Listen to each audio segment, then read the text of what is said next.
Hello, ladies and gentlemen. Welcome to this CRG meeting this evening. Supposed to get nominations for chair, wasn't it? Yeah. Sorry. Apologies, that's my fault. Sorry. Good evening, councillors, ladies and gentlemen, officers. Can I have nominations for election of chair, please? Because Councillor Bridgen has sent his apologies. No. Councillor Gillian Fry. Thank you. I nominate Councillor Thank you. Fry, Jill. Thank you. I'll second that. Right, well, as I say, good evening, ladies and gentlemen. Welcome to this meeting this evening. Can I please pass on to you for the next part? Okay, we've got apologies for absence. They were received from Councillor Bridgen, Katie Thompson, who's the primary school representative, Ashish Kahida, parent governor representative, and maybe Mark Mailer, the secondary school rep. If he's not attending, he'll send his apologies. Thank you, Chair. Thank you. I've been told there's no urgent business this evening. I'm sorry, I've just forgotten disclosures of interest. Can I have disclosures of interest, please?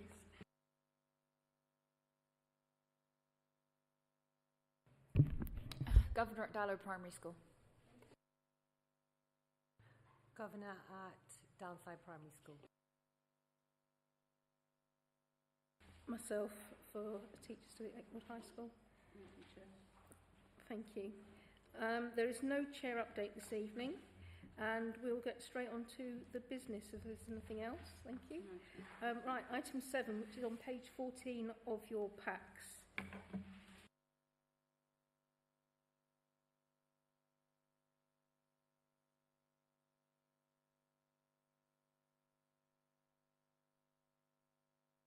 Is that magic notes? Sorry, I got distracted. I have a printed thing to read from, which is not normal for me. I'm normally on the computer. Thank you. This report updates you on the Magic Notes pilot, which ran across children's services and adult social care between August and October last year, with housing joining in presently. As a reminder, Magic Notes is an AI-powered note-taking and documentation pool designed to support our frontline social care teams. As members know, our workforce continues to experience significant pressure. Demand is rising, needs are becoming more complex, and administrative tasks consume increasing amounts of staff time. Social workers frequently report spending more time typing up notes than supporting the residents they work with. Magic Notes aims to help address this, but it is important to stress that it's not a substitute for professional judgment, nor is it without the risks that we must carefully manage. With informed consent, staff record conversations on a secure work device. The software then generates a transcript and a structured summary with actions. However, the AI output is only ever a draft. Staff must review, amend, and approve the notes to ensure accuracy and maintain professional accountability. No information enters Liquid Logic, which is the system they use, unless a practitioner has validated it in full. The results from the pilot have been encouraging but need to be interpreted with caution. Staff reported a significant reduction in time spent up writing visits and assessments, on average around an hour and a half each time. Many felt this equated to gaining almost an extra day a week in reduced admin. Write-ups were completed faster, and nearly 9 out of 10 staff reported increased productivity and more meaningful time with families. Alongside this, staff told us that conversations felt more focused and the quality of written notes improved. There was positive feedback from families and clearer, more consistent case documentation for our legal colleagues. However, it's important to emphasise that these benefits rely heavily on staff using the tool appropriately, applying critical oversight and not becoming over-reliant on AI-generated text. The tool has also supported inclusion by reducing cognitive load for neurodivergent colleagues and helping staff with dyslexia or for whom English is a second language. While this is encouraging, we must continue to monitor whether the tool introduces any unintended barriers or disparities. Financially, we've secured good value through a joint contract across the 3 services and a 20% discount. We have access to more than 41,000 hours of usage this year at a cost of £99,900. Children's Services is funding its share this year through the Fostering Invest to Save grant. However, the question of sustainable funding beyond this contract remains open, and further evidence, including risk, benefits and cost effectiveness, will be critical in informing future decisions. There are clear risks that we cannot overlook. These include data protection, ensuring consent is properly and consistently obtained, potential inaccuracies in AI-generated summaries, and the risk of staff over-trusting the technology. We are mitigating these risks through strong governance, mandatory staff training, clear professional standards, active monitoring, but continued vigilance will be essential. To summarise, Magic Notes is showing real promise in improving the timelines and quality of assessments and reducing administrative burden. However, its benefits depend on careful implementation, ongoing scrutiny, and a strong culture of professional oversight. This technology has the potential to support staff well-being and free up time for direct work with families, but it must be used responsibly and with a measured, risk-aware approach. So yeah, any questions? There's a bit of a summary and an overview of how it's gone. Thank you very much.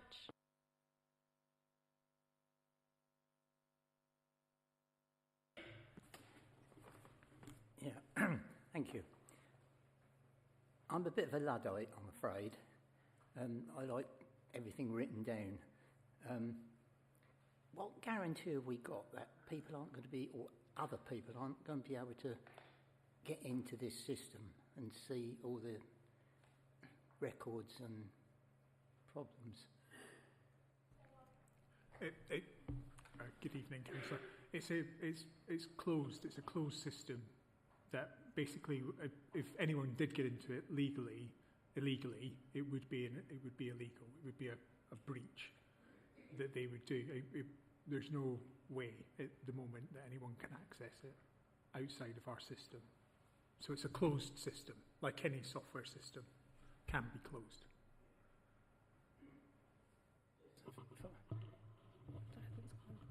So there's no guarantee that somebody else couldn't link in, and would we know if anybody else is linking in? Yes, the guarantee is from the provider, Magic Notes, that no one can access. So they provide software walls, firewalls, that the system is closed.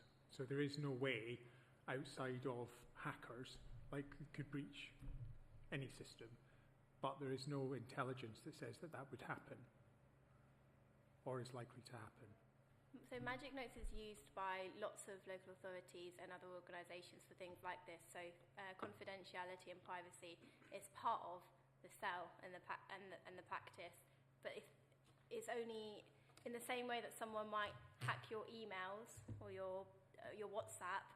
That, I guess that's the only way, but I don't think there's any evidence that that's ever been done or anything. And the information that's on the system, Liquid Logic, that the social workers use, that's separate. So it gets pulled into it. It's not like ChatGPT, basically. Pardon? It's not like it's ChatGPT or anything like that. It's specifically made for this. Right, okay. I'll believe you. Councillor, if it would help, I can... But don't let me come back and say I told you so, will you?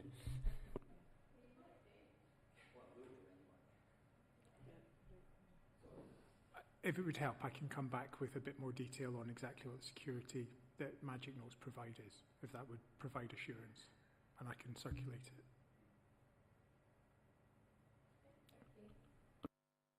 Not any less safe than any other sort of system that's used out there anyway, so I don't think we need to worry, I would have thought. Yes, please, thank you. So just kind of adding on to that, there's inbuilt AI into this. Now with AI, yeah, it may be GDPR compliant. However, all AI is learning from AI, and using AI, the data is then training data. So I'm sure it's brilliant and safe. Have the providers provided briefing on what AI is doing with that data? Is it forgotten? Is it used for training purposes?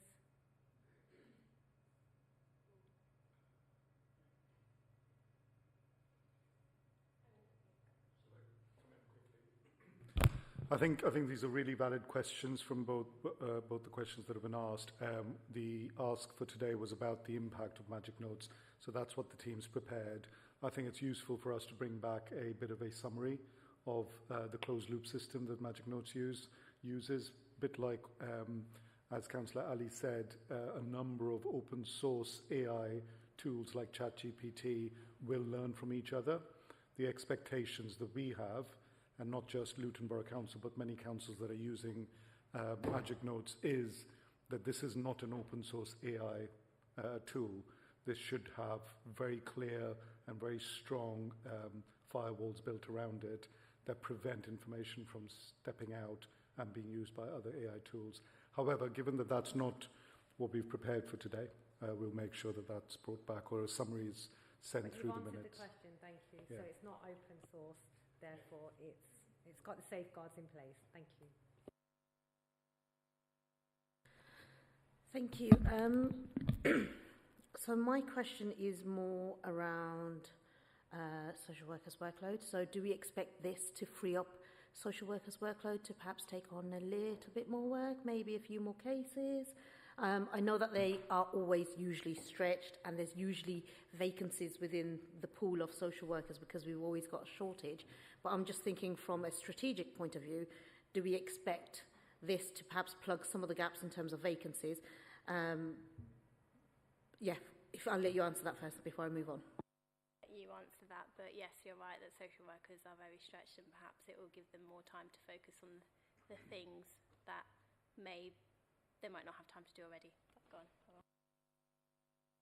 So, and I'm looking to my team to go confirm, and they will tell me if anything needs to be corrected. But our vacancy rates are filled by agency social workers. So we don't hold social work vacancies. Our expectation isn't that Magic Notes or any of the AI reduces our need for social workers. I think what social workers have fed back to us repeatedly, and I'm a social worker myself by profession, is that we want to spend more time. They want to spend more time with children and families. The use of artificial intelligence tools like Magic Notes allows them to do more of that, so that they can leave the kind of pulling together of information to an AI tool that they can then refer back to and make sure it's accurate. So our expectation isn't that we reduce social work capacity. Our expectation is we give social workers the time back that they need to do the direct work with children and families. Fran? If I might just say, the way the AI tool works is that it's consent-based with the family as well. So it's not done behind closed doors. The family is aware, they are consenting to the use of that particular technology, because the way it works is that it is the family members have to introduce themselves and say, I'm mum and I'm happy for AI to record this conversation, and that's how. So it's with the family, and it's not, so therefore there's no way that this can replace the human relational aspect, which is what social work is all about. This is about supporting that recording and how that speedy recording that we want, and that happens, and then the social worker has to go away and make meaning of it, and that social work analysis, that doesn't get replaced by AI either. So it is really a device to quickly capture what is being said, so it stops people having to then go back, remember what was said, etc., and cuts down that bureaucratic pressure that social workers undergo. So then I have two other questions, actually. So based on what you've just said to me, does the AI kind of pick up when, because you say it records the conversations, yeah? So, for example, if somebody's not speaking it in English, then are they also included in the scheme, or are they excluded because they can't speak English? They are included. So we use interpreters for those conversations, but also what Magic Notes does is it enables us to translate it.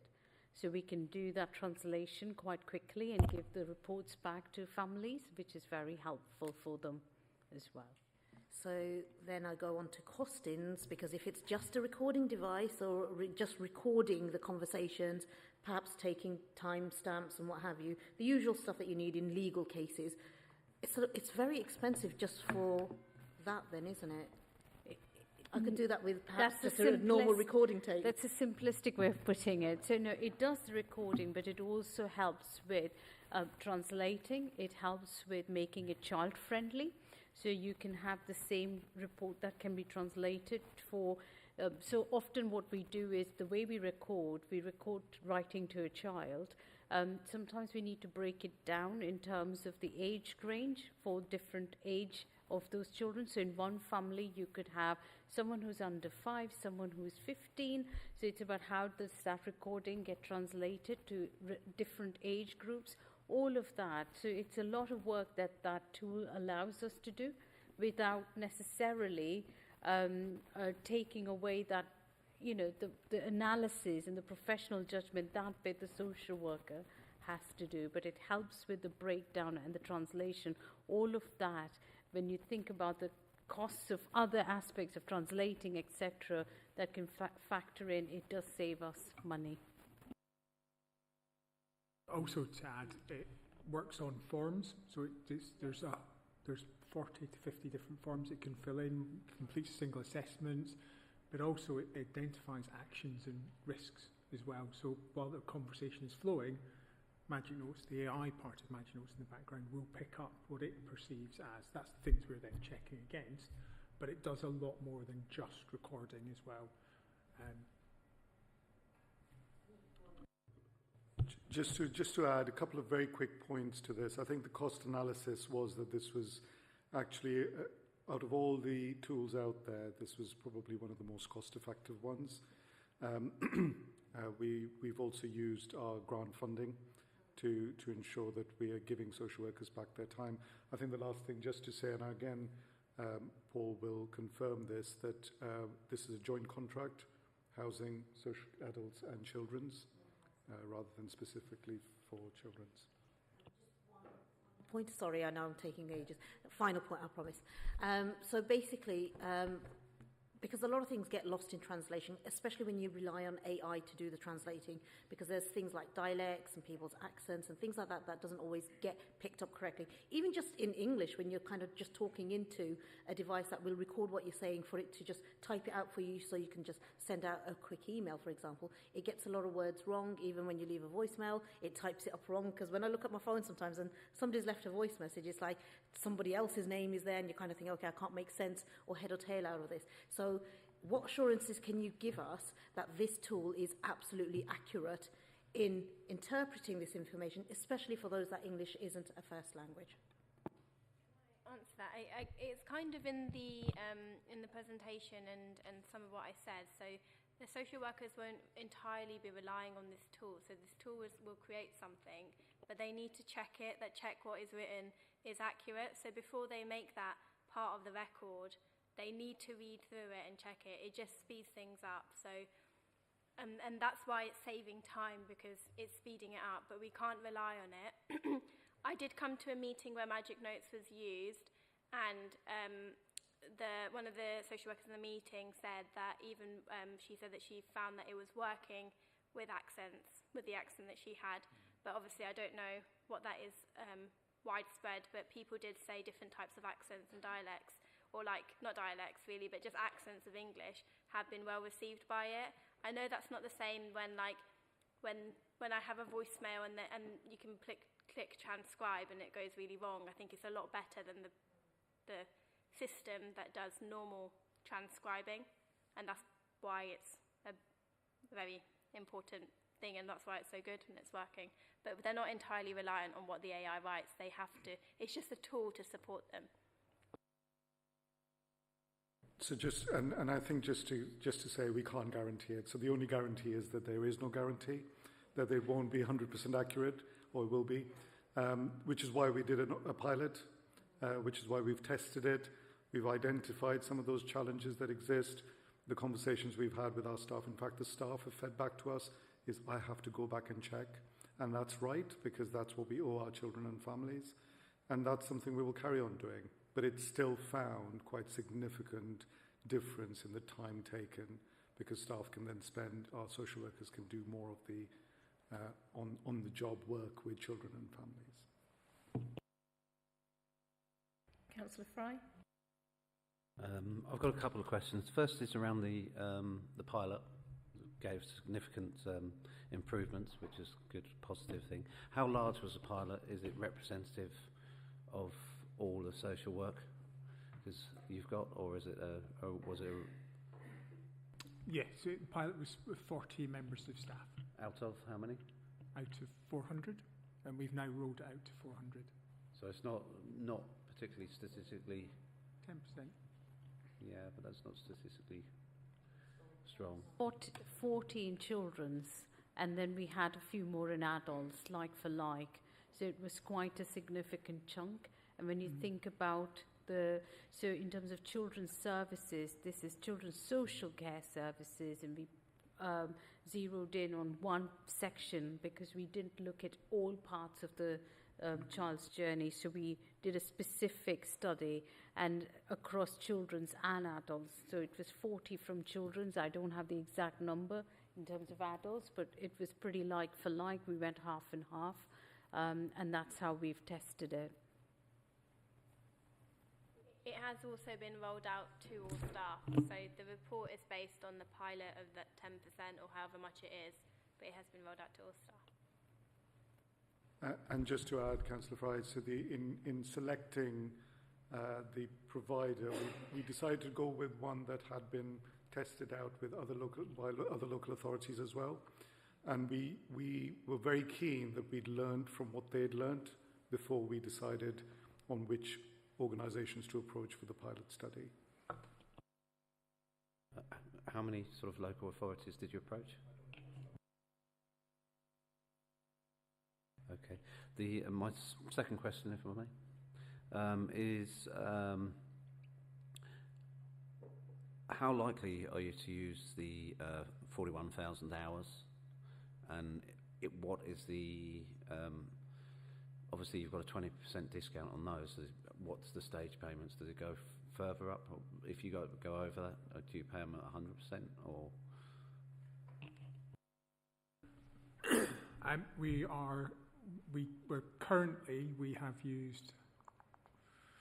We're underusing it for the 41,000 hours, but that's not particularly children's services. That's across our whole system of usage. But we expect to hit our 41,000 hours. If we go over, I'd need to come back to you with the exact figures, but I would expect it to be with the same 20% discount. So it's not in the contract or anything? No, we've got a 1-year contract with Beam, the Magic Notes provider. We are going to undertake regular quarterly data reviews and pulse samples with our staff to make sure it's all working, and we're trying to ensure really a longer term answer to this through this next year. So if you like, it's a bit of an extended pilot. So we'll have a year, we'll look at it 3 months, 6 months, 9 months, 12, and then we'll have proper data to be able to come back and say, yes, this actually works properly and we can use this going forward. But there are a lot of options out there now for AI support. Okay, just one last question, please. How has the take-up been? Because obviously there are people like Councillor Keynes who are a little bit of Luddites. Has it been taken up well across the board? Yes, generally the feedback has been really positive from staff, and we've had inquiries from other parts of children's services who're starting to hear about the positives of it and the time saving of it. We've had requests for other parts of the department to join. I can give you some very live feedback. So a number of staff have grabbed me in the corridor and offered salary sacrifice to keep Magic Notes, because when they heard the pilot was coming to an end, they were quite worried that it won't get extended. So I had a number of them saying, Teresa, we'll do a salary sacrifice if it means we can have this, because it just helps. The recording is it's the bane of people's life in terms of getting it timely and getting all that content, which really helps. One of them even said to me, this is the best thing after the birth of my firstborn. So in terms of the ratings that people have given, it is phenomenal, and we've not had that from frontline practitioners in that way. about a recording device. And bearing in mind, they're not wedded to things like Copilot, etc., because that's all open AI, which everyone is aware brings with it a lot of risk. Whereas this, with its checks and balances, its firewall, people feel safe to use it, and they have control over it, which is the bit that they are able to use it where it's not conflicting with their professional judgment. I think that's where people are very precious about, and rightly so. Sorry, just to also reassure Scrutiny, we are not going to be taking a salary sacrifice to pay for the...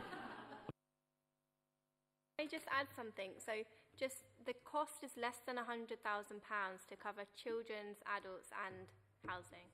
It's a massive amount. And I did the maths just now without using AI. That's £2.43 an hour for if it's 4,100 hours of use that we've used. I don't mean to show off, but I just want to say, when we finished haggling, the beams, the technology people, they did turn around, the company did turn around and said that they felt like we were haggling for scarves on the streets of Mumbai, because we went really tough on them. And we got the best deal to the point where they've said, because what we have, our USP is that we are a pathfinder authority, we are implementing the reforms. You do this right with us and get it right for us, you gain as well. So they have given us, for adults and housing, a much better deal than they have out there. And they've asked that we don't publicise the deal either. So we've really gone hardcore. But here I am. I know, but I'm just saying we have. Thank you. Councillor Fry, are you happy with the answer on the costs, or did you want the officer to come back with a written answer at all? Okay, thank you. Councillor Keynes, I believe you had a question. Yeah, wonderful. This is done, from what I can understand, verbally. You're speaking and reporting. Does this record, or how can you get over the fact it can record unappropriate language? Does that cut out, or do you keep that in, or what? Sorry, inappropriate language. Yes, but again, it will record what it hears. Basically, if they swear at you, do you keep it in? No, you don't have to. And the AI, you could ask for the AI to remove it, but you can. It's recorded. So if someone swears at you and is aggressive in a meeting, it cuts out. No, it will continue there, but yeah. You then, as you record, whether you decide what you're going to put into that note. Because it's like, if you think, if you were the social worker taking the minutes of a meeting, you are responsible for, are you going to put in those expletives into that meeting, or are you going to say, so you can do all of that in the system. It's a very, very clever system. And just to clarify, there's been previous reports that have come to this meeting before about Magic Notes and how it works, and it's been updated on quite a lot. Today's report was meant to be about the impact of the report rather than how it works. But we do have information around how it works from previous meetings that we can circulate.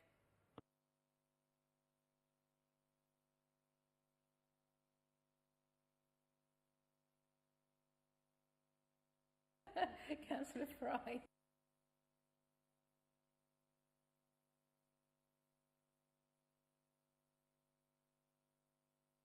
Yeah, sorry, just to follow up on Councillor Keen's question. Is the original recording retained if you've got edited notes? Yes. And for how long? And the retention span that's required. So it's whatever the government mandated retention of that recording is. Just like we would for any notes that we would have. Okay, thank you. Are there any other questions? Yes, please. Thank you. Yeah, my question has already been answered. Yes, but only thing I'm just following what about interpretation using an interpreter. So just a comment, whenever the social worker using that magic note, they if they can give more importance to the interpreter, if there is a translator there, rather than the magic note, because it can interpret wrong, they can miss out some important things and explain something else. Thank you. Sorry.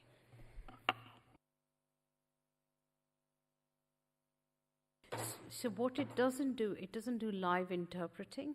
So we would use an actual interpreter, human interpreter, to do the interpreting for us, and Magic Notes records it in English based on what the live interpreter is saying. And then what we can do, what the functionality is, you can then translate, for example, an assessment document into another language. After it's been recorded, edited, tidied up, and finalized by the social worker, then it can be changed. The written document can be changed to share with the family. Yeah, that's what I'm saying. When you have an interpreter, it's supposed to interpreter, what I've seen, what my colleague was saying, that it does change. So if they are recording the whole conversation, they can miss something. So should be giving more importance if there is an interpreter there. So interpreter is already interpreting in English rather than the other language. So should be giving focus on that. That's what I'm just saying.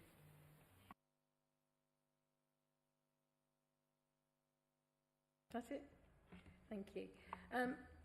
Before I just go finish the item, I just want to, in your defence, Councillor Keynes, I can see how that could relate to performance. Obviously, the credibility and the veracity of the data and things, and how accurate it is. So, just in his defence, but I think Magic Notes is a great thing, and I'm a big fan. Are we all happy then to recommend this item as per the recommendations? Right, lovely, thank you. Right, we're going to go on to item 8, the virtual school, which is on page 63 of your packs.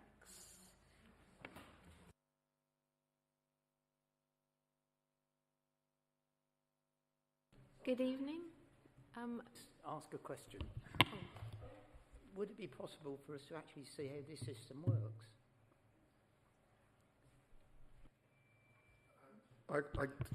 Absolutely. So we can try and factor in one of the all-member briefings. We can certainly explore something like that. Yeah, we wouldn't. Yeah, so it would be we could open it up for an all-councillor briefing. So my suggestion is if the team work up a bit of a plan with housing and adults colleagues, it may be of interest for other councillors as well. Or did you want it specifically for scrutiny? My thinking was it might be useful for all, as an all-member briefing on how it works. We can certainly explore and pencil that in for an evening briefing.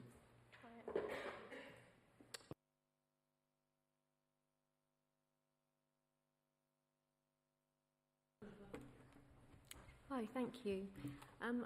So I'm here to present the Virtual School Annual Report for the academic year 2024-2025. I'm the head teacher of the Virtual School.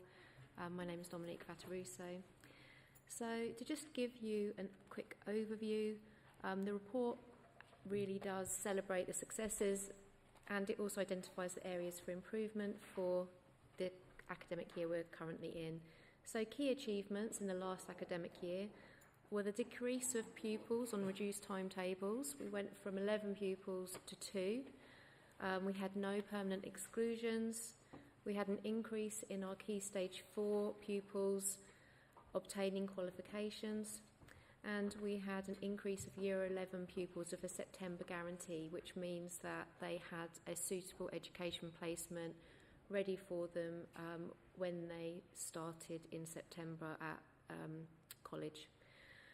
Challenges have been increased number of placement moves that require in-year school transfers, and that is partly down to the issues we have with admissions when pupils have EHCPs. This is a national picture due to shortage of special needs schools, and the long consultation periods that we have really with EHCPs. We also had the introduction of a new personal education plan system. We have also not been up to this point quality assuring the post-16 personal education plans, which we are now able to do. And also engagement. We have a lot to offer, but we really need to work on the uptake of that. So strategic developments. Last academic year, we had the introduction of our previously looked after support service, and this is to support schools, guardians, adoptive parents with any educational queries they have. That was well received, and last academic year, 54 children and their families were supported by the service, and that is increasing. Now it's gaining momentum this year. So the post-16 personal education plans are now completed via a portal, which means we can now have improved tracking for that cohort. And also looking ahead, we continue to ensure that all of our children in care have access to a suitable full-time education that meets their needs, to continue to ensure that all of our young people are in some form of education, employment or training in years 12, 13 and beyond, to ensure that we're identifying the needs of children in care early with regards to any additional special educational needs before they escalate, and to ensure that learners are accessing an ambitious curriculum and qualifications that align with their aspirations. So, any questions on the report?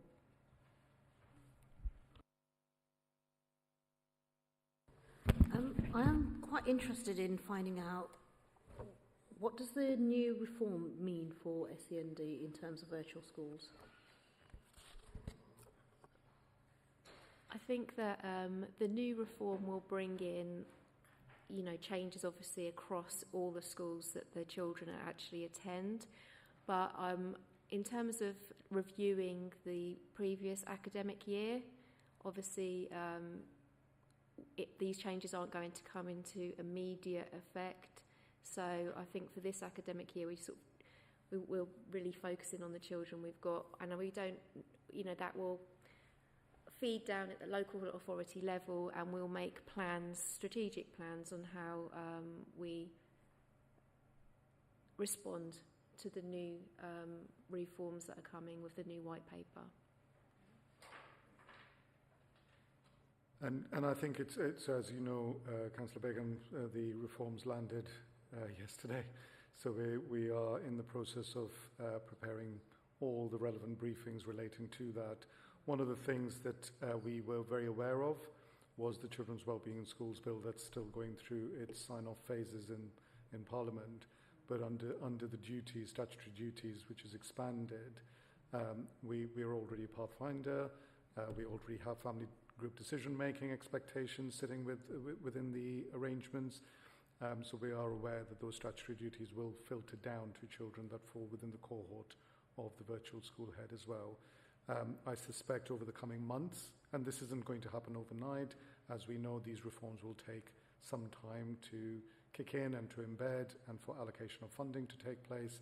There will likely be in future annual virtual school head reports an update of implementation of the SEND reforms.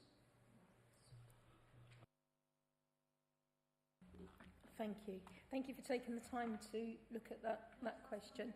Yep. But can I just please be mindful that we are looking at noting the findings of the report. So can I just quickly ask you about the table on page 71? Year 11, there seems to be quite a high rise. Can you just explain that table to us, please? Because I know that it's kind of colour-coded and what have you, and these don't mean anything to me because my eyes are really bad. Yep. Please bear with me. I'm just getting to the right page, 71. Oh, sorry. Could you my page numbers are from just the document. Are you able to tell me the number point? 3.3. 3.3, thank you.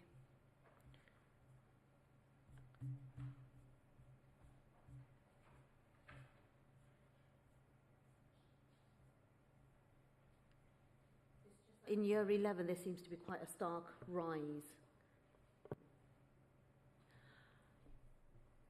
Okay, so the table showing the number of EHCPs, correct?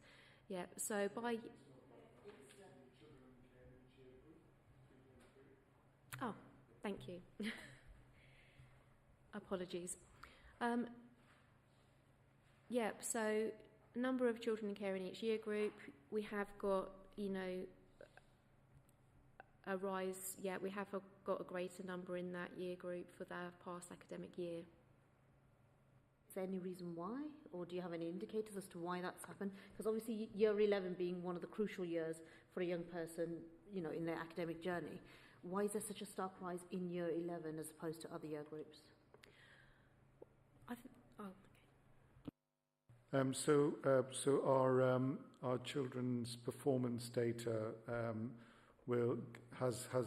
creates a story, and I think the story in Luton is that we've had a number of children, adolescents who've come into care in recent years. A number of them are heading towards kind of that end of school age setting at this stage. What we're now seeing is a bit of a change in trend. The number of adolescents coming into care have reduced. Number of much younger children that require the local authorities' intervention to look after is rising. That's not a trend unique to Luton. That is the national trend, and actually indicates for us that teenagers and adolescents are being provided with edge of care support and support that keeps them safely at home more, whereas younger children who are more vulnerable by virtue of age often require social work intervention and being brought into care. So this is just about past activity of young people in care that have reached year 11 age group.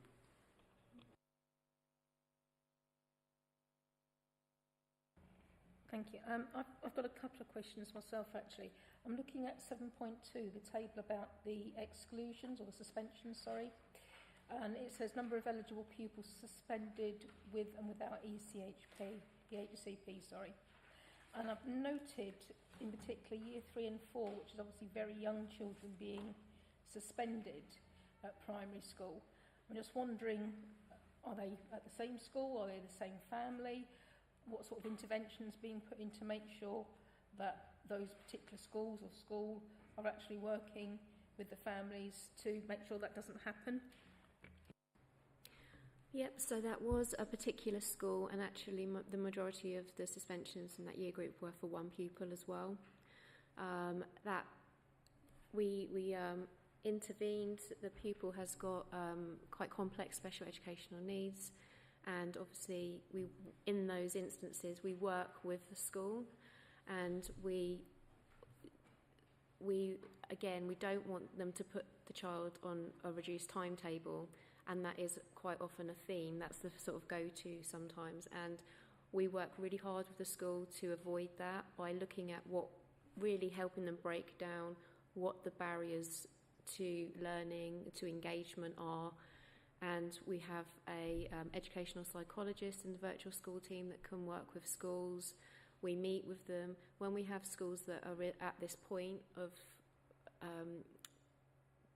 getting into sort of suspension territory, we meet with them fortnightly to review so they feel like they're being supported.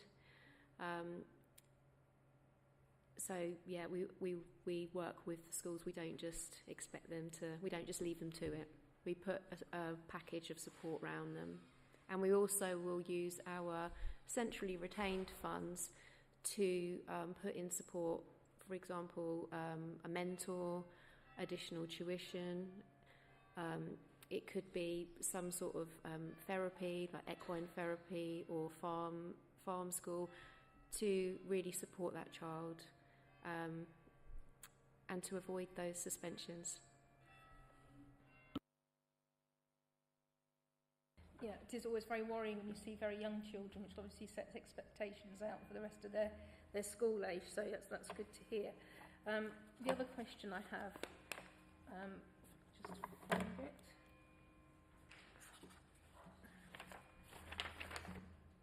Was around the report on Key Stage 4 qualifications gained for the 34 eligible pupils. I just was having trouble understanding the English language functional skills columns. It said 13 and then below grade 4, 11, functional skills 1 level 2 and 4 level 1. I just wanted to get my head around exactly what that meant. Thank you. It's Key Stage 4 qualifications gained, which is, well, it's on your page 29, I think, on page 92. Oh, yeah. Okay, thank you very much. So there are a range of GCSEs, and GCSEs are a level 2 qualification, and pre-GCSE, other qualifications that can be taken at Key Stage 4 are functional skills English and functional skills maths. And functional skills can be taken at entry level, level 1 and level 2. Some schools run functional skills alongside the GCSEs, and the children will sometimes be entered for both. And other times, if a child is not on track to achieve a GCSE, or because maybe it's better for them to actually take a functional skill which is assessed along the way rather than relying on a 100% exam result, it's an alternative qualification. Yeah, I am aware, being a teacher, what English language, that column means with functional skills. It was literally, I was asking, it says 13 there, and then it says functional skills 1 level 2. Does that mean that one pupil out of those 13 got a functional skills and the other 13 then got a grade 4 at GCSE? So 13 achieved grade 4 and above for English language, and then one pupil achieved a level 2 in functional skills in English.